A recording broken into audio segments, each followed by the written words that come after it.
This axe handle. It's funny. I broke the axe handle in my double bit axe. You know, the split right there.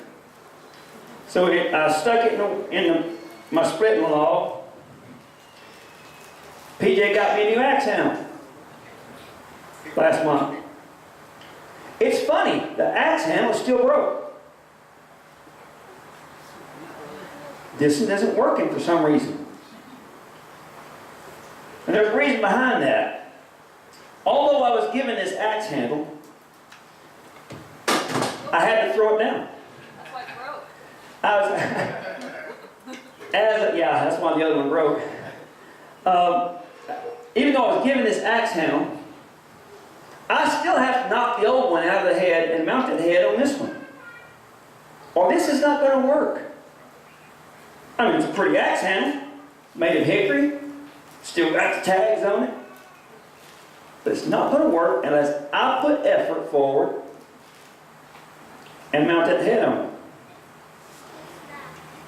That being said, let's look at Joshua. Joshua, the first chapter.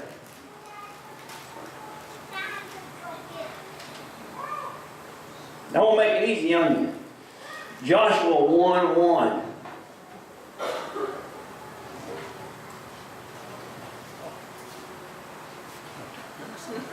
As the 6th chapter, from the front, go 6 books past that, and you'll see Joshua.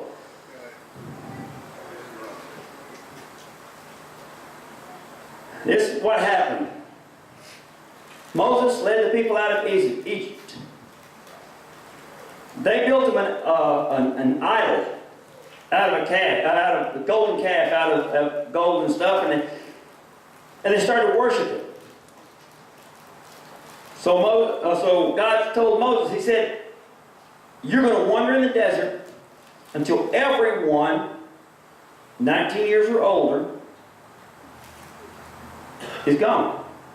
No one no adult that worshiped this idol will see the promised land. And then Moses, he went by and they were griping about not having water. And he prayed to God. God said, go over and talk to that rock, and it'll give you water. So Moses took his staff, he went over and he talked to that rock with his staff.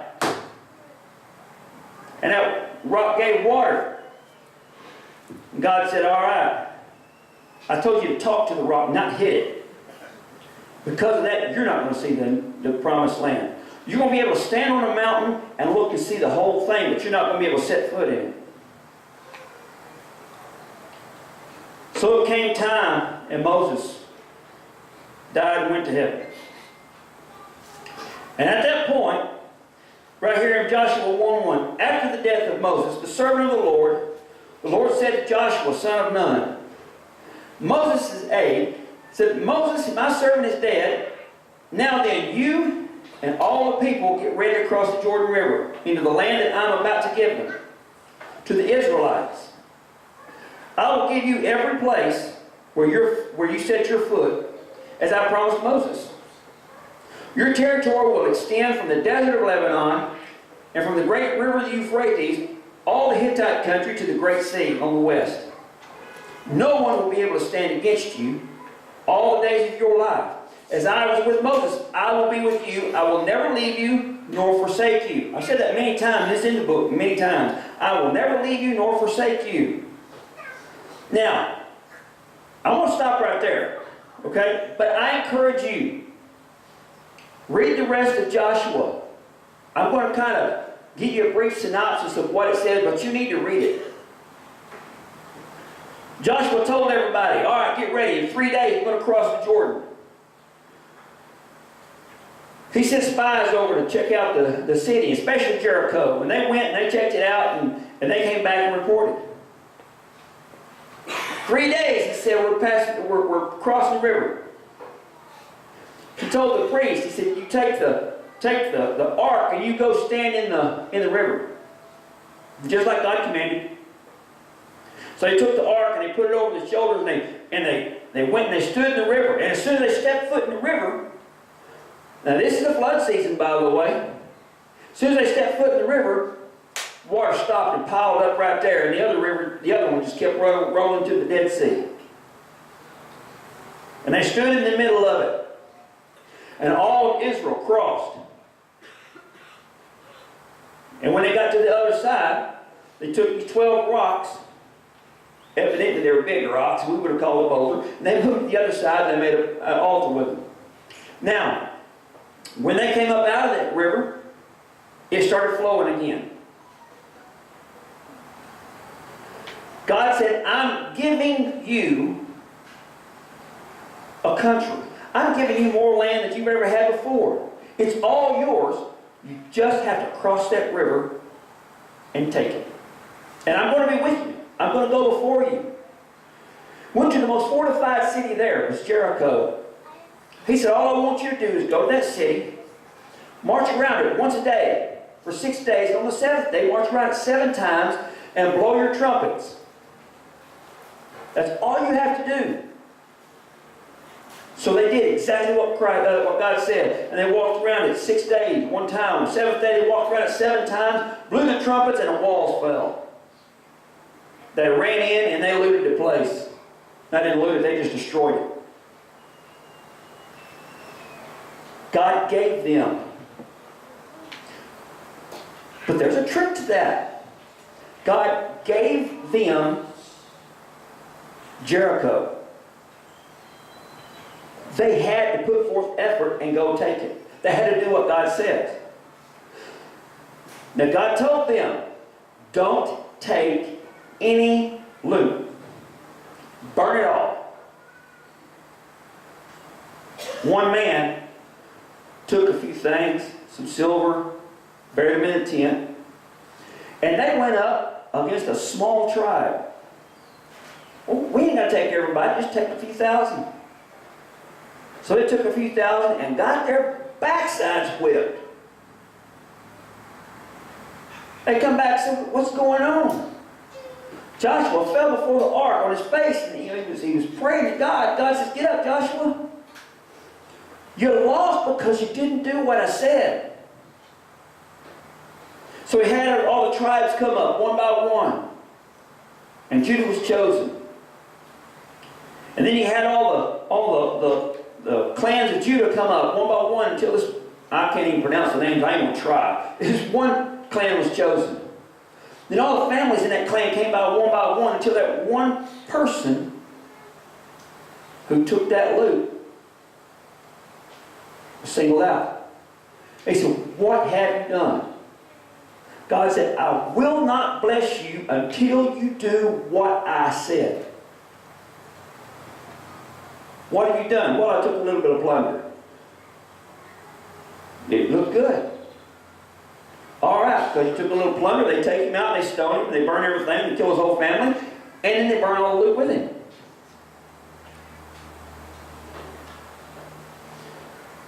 Then they commenced to kick him backside again and taking names. Why? Because they did what God said. I've talked a lot up here about, and it's mostly been tongue-in-cheek, about our numbers are going down steadily. We'll have a few days that are big. We'll get the CEOs in. Easter is going to be a big service. Christmas is a big service. You know what the CEO Christians are, right? Christmas, Easter only. We get a few of those in. But what's happening? What's happening? Why is it that we can find more reasons to stay home than we can come to church? No one more than I can find reasons to stay home. I'm telling you right now, I'm a good complainer. I can come up with a lot of them. I'm tired. I don't feel good. My back hurts. My boots are wet because I was in the rain all day yesterday. You know, I got chores I got to get done. It's a 60-mile trip from my doorstep to there. Or 61 miles and 7/10 from my doorstep to the church. That's 120 some odd miles that I can't add right now. There's 120 odd miles that I got to go just to go to church. and back. I can think of 100 reasons. But you know what? It only takes one reason. One reason for me to drag my lazy backside out of bed, get the chores done, and get here. I love coming to church. I love getting all the hugs. I love seeing the people I love. I love the banter between Harry and Doug and David and me and Steve and me. I love hearing Steve tell me, "Good thing you're here, we're about to have church."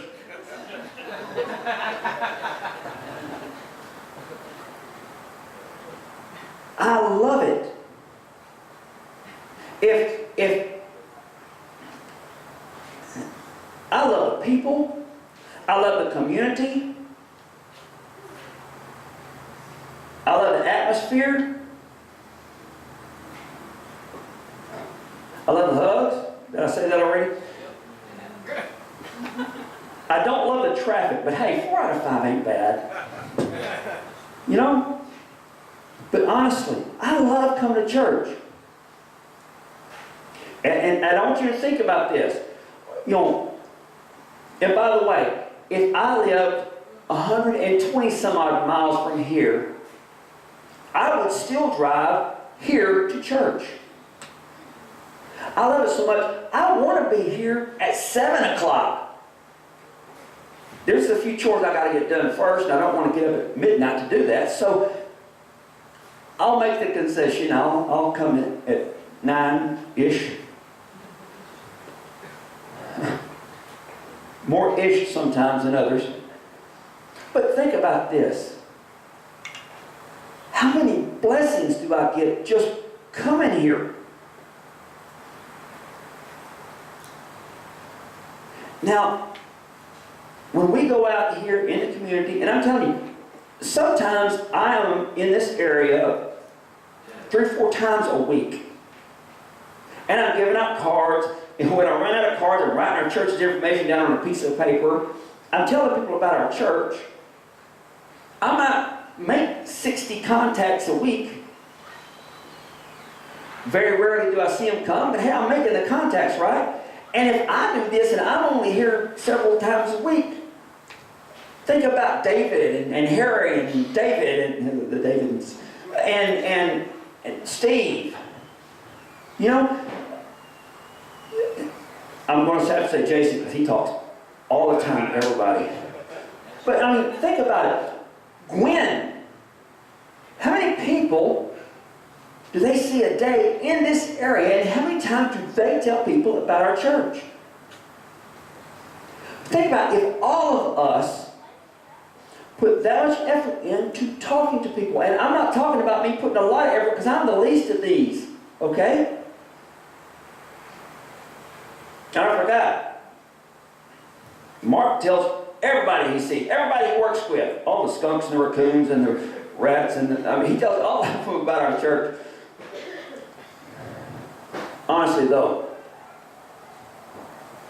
if we could just get the word out. We were talking in the elder lay pastor meeting about advertisement. What's the best advertisement? Hey, man, you want to come to church? I got one for you. At our feed house. I was at the feed store here the other day, and sitting on the counter was a box of little...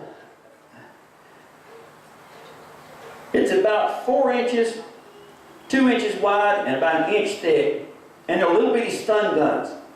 I'll buy a box of them, and I'll bring them to church, and I'll hand them out. All you got to do is walk up to somebody and go, "Hey, would you like to go to church?"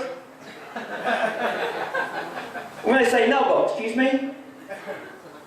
"Well, I would love to come to church with you. I'll be there Sunday to wake you up." Steve's already making plans. I know this. No, but seriously, what does it take? "Hey, man, you want to go to church?" "Yeah, I'll be at church." "All right, Saturday night, call them. Hey, you still go to church with me?"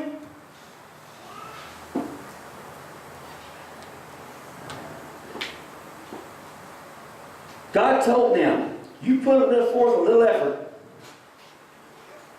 and I'm going to do something for you you ain't never seen. Malachi 3:10.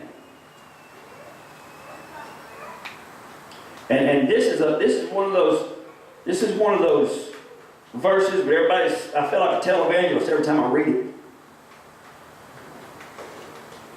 Bring the whole tithe into the storehouse, that there may be food in my house. Test me on this, says the Lord, and see if I will throw open the floodgates of heaven and pour out so much blessing that you'll not have room enough for it. God says, test me on this. You bring your tithe to the storehouse. And I've said this many times. Yes, we have to tithe our income. That is how the church keeps the doors open. That's how we're going to be able to afford land when we get it. That's how we can minister to others. But that's not the only thing. How about 10%? That's what tithe means, is 10%. How about 10% of your time? I remember adding it up one time. It's like 168 hours in a week. Okay? 16.8 or 17 hours. 17 hours a week talking to people. 17 hours a week that you're on your knees praying to God. 17 hours a week that you're in the Bible.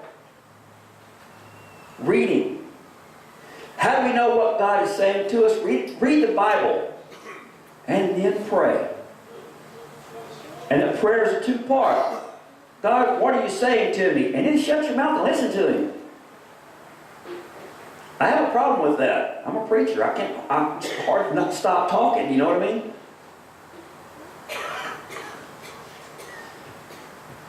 Yes, it's an hour, 2 hours, whatever it is, out of our time. And most folks have to drive, between 2 and 10 miles to get here. 15 miles, what was it? You said 15 miles back there. Where was he at?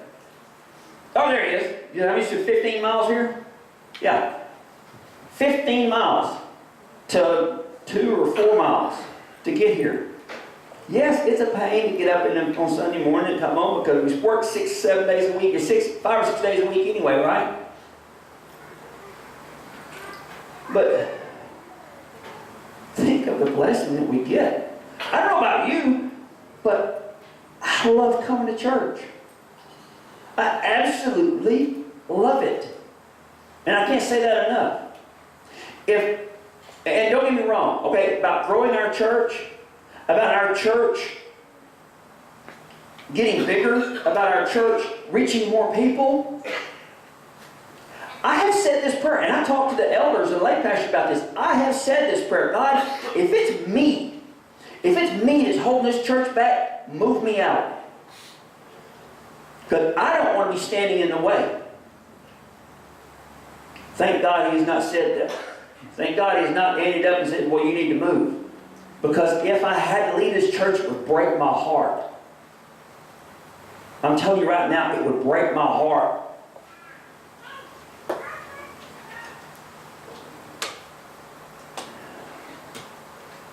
And if it is a pain to get up Sunday morning, out of the bed, and come to church when there's ice on the road, when there's fog in the air, I want you to think about this. Parents. And I go to parents a lot because, we got the ultimate parents watching over us. Parents. Mothers especially.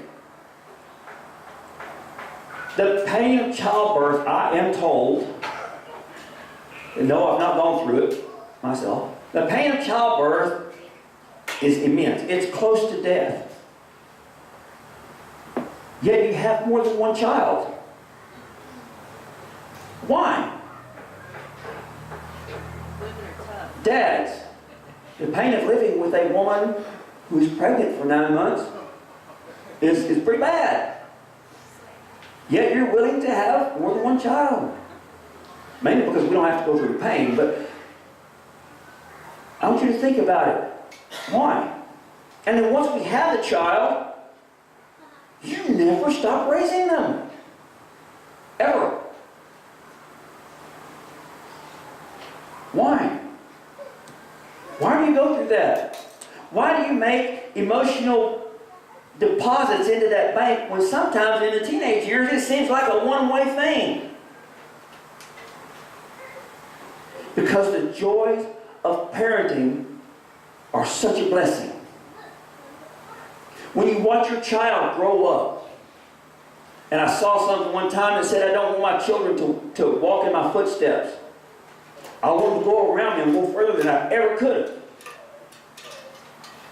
That's what parenting's about.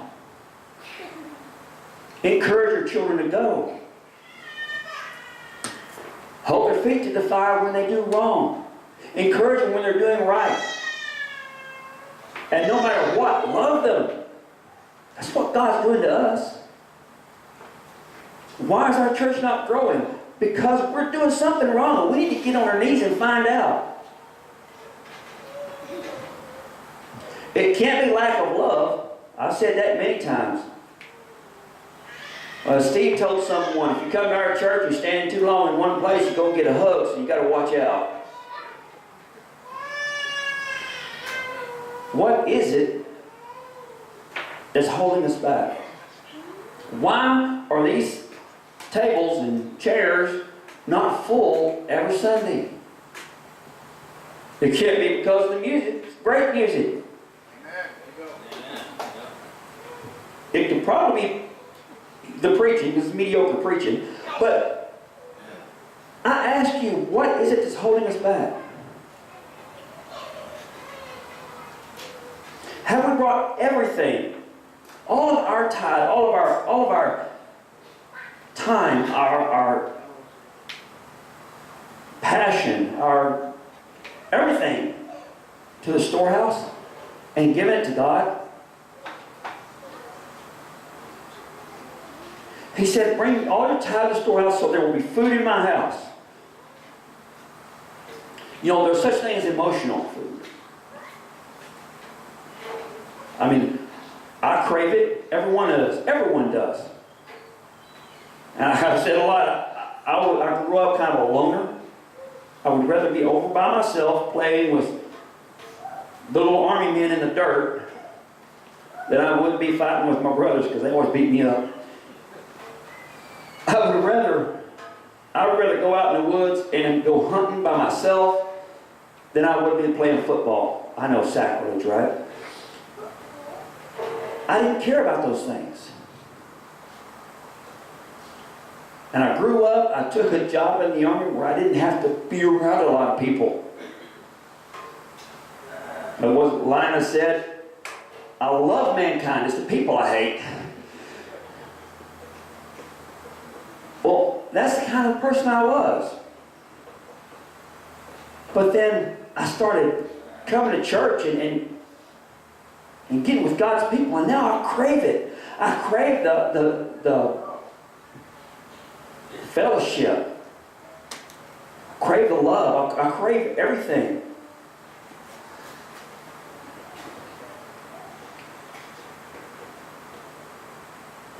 When I miss church, I told y'all last week, when I miss church, my entire week is gone. I don't know what day it is. I'm a mess. PJ said next time, even if I'm sick, she's putting me in a rubber bubble and sending me to church. I'm grumpy. Well, that's beside the point, all the time, but grumpy. Because I crave it. And if we don't have people in our church, and they're out there running around doing nothing else on Sunday, we're robbing them of a blessing. Think about that. If they're not in a church, they're being robbed of a blessing. If they don't have an opportunity to bless others, they won't be receiving a blessing.